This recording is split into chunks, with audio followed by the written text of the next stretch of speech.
My parents sold my cabin to pay for my sister's $120K wedding. They laugh. "Thanks for the gift!" I smiled and said, "Check your mail." Their faces froze when they saw the truth. "You sold it without even telling me, without even asking me if I was okay with it." "Oh, come off it, Dylan. It's not like you were using the cabin." My mother snapped, waving her hand like she was swatting away a gnat. I began, but Dad cut in. "You said yourself you weren't up there much. We figured, hell, you didn't even build the damn place yourself." Grandpa left it to me. Dad. To me. "And we needed the money," my sister Amanda chimed in, tugging down the sleeve of her satin bridal robe. "For the wedding. You're acting like it was some big betrayal." It was. Silence thudded into the room like a dropped suitcase. Even the damn caterer paused in the doorway. I could smell champagne on their breath, and my stomach turned. "Jesus!" I muttered, dragging my hands down my face. "You didn't just sell a cabin. You sold what little respect I had left for this family." Who I am. I'm Dylan Mercer. 26. I work in logistics. Not glamorous, but I'm good at it. Precise, predictable, a planner. I grew up in the kind of household where feelings were things you locked in your room with the door closed. I don't yell. I don't cry in public. But right now, I want to scream so loud the chandeliers rattle. The cabin was mine. Grandpa Roy left it to me in his will. The only thing I ever truly owned. I'd spent weekends sanding floors, painting walls, splitting logs until my arms went numb. And they sold it, without asking, to pay for Amanda's wedding. A one-day spectacle with whoop, live swans, and a champagne wall. Whoa, and they laugh about it. My family, cast of my undoing. Mom, Helen, 63. Former community college administrator. Good at making guilt sound like logic. Doesn't like messes, emotional or otherwise. Dad, Russell, 66. Retired mail carrier. Prides himself on being practical, but only when it serves him. Values family image over family truth. Amanda, 29. My older sister, always the center of the photo. The kind of beautiful that makes people forgive everything she says. Engaged to a dentist with a trust fund and an ego.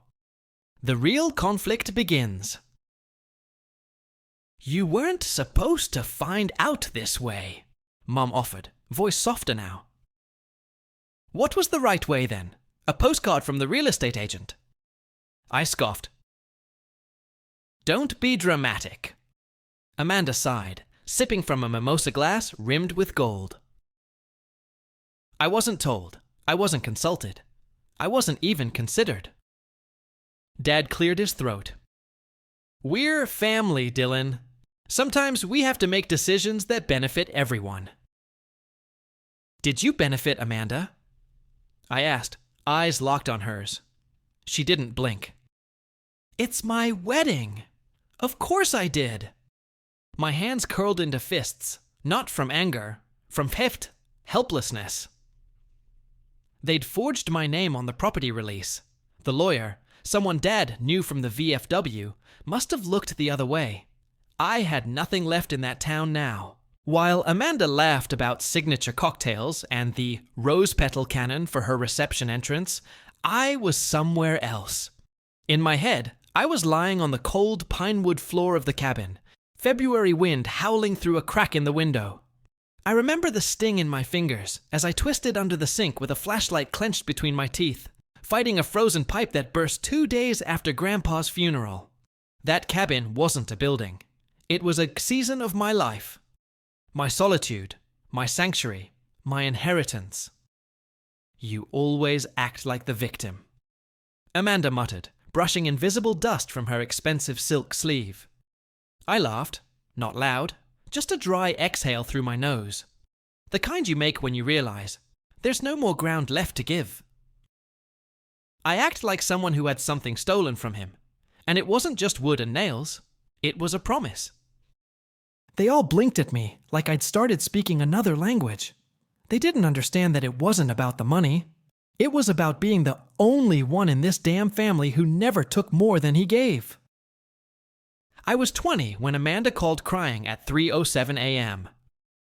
"Dylan, please don't tell Mom and Dad. Please come get me." She was in some backwoods county 4 hours away. DUI, second offense. They were going to notify the university, pull her scholarship, suspend her license. I could have let her take the hit, but I didn't.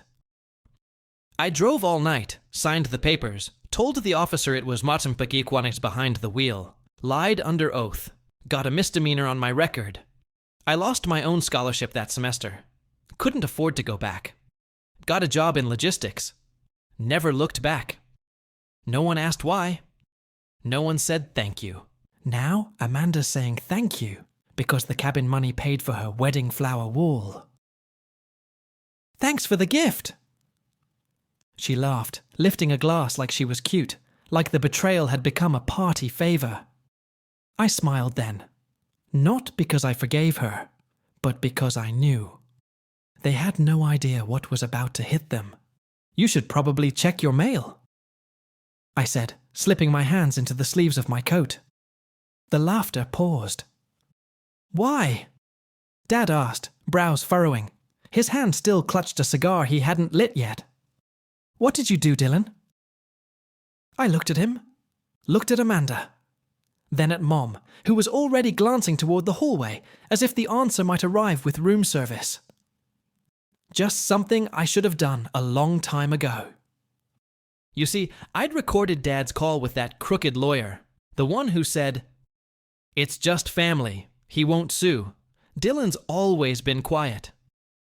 I had the call transcribed, notarized, timestamped. I filed a formal complaint with the state bar.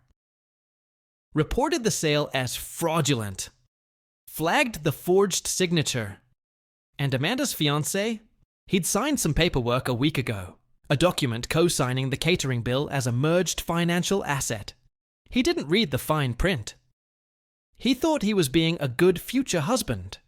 He didn't realize it meant he now shared legal responsibility for a 6-figure fraud. I turned to leave. You'll see. The wedding was scheduled for 3 p.m., but by 11:47 a.m., while Amanda was getting her hair curled and sipping Veuve from a crystal flute, a courier handed a manila envelope to the hotel front desk. At its inside, a letter from the district attorney's office, stating that a property sale was under criminal investigation. A certified copy of the recorded phone call. A complaint filed against the family friend lawyer with the state licensing board.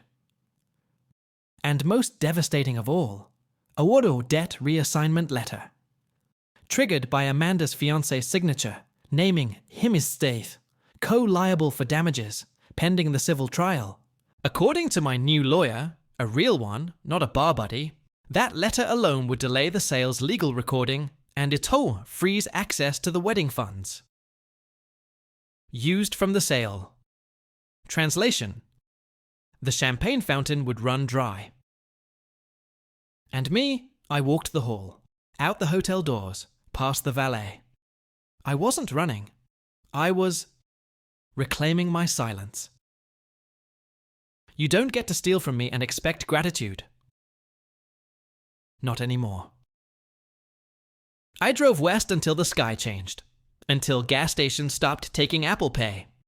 Until the silence in the car stopped feeling like loneliness and started feeling like rest. I ended up in Montana. Not sure why. Maybe because the air smelled like pine and second chances. 2 days later, Amanda called. I didn't answer. 3 missed calls. Then a voicemail I didn't listen to. Then a text. I didn't know. I didn't know everything. I'm sorry. It was 2 sentences. No emojis. No qualifiers. I stared at it for hours. I didn't text back. But I also didn't delete it. And for once, that silence didn't feel like weakness. It felt like power. 6 weeks later, I signed a 6-month lease on a cabin in northern Idaho. Tiny kitchen, no dishwasher, drafty windows, a porch swing with a crooked nail. Perfect. I split my own wood again, used my hands, made coffee every morning with a French press that tasted like ash and honesty. I stopped checking my phone so much. The calls from Mom and Dad became fewer, then none. Amanda texted once more. When you're ready, I'd like to talk. I owe you more than I knew.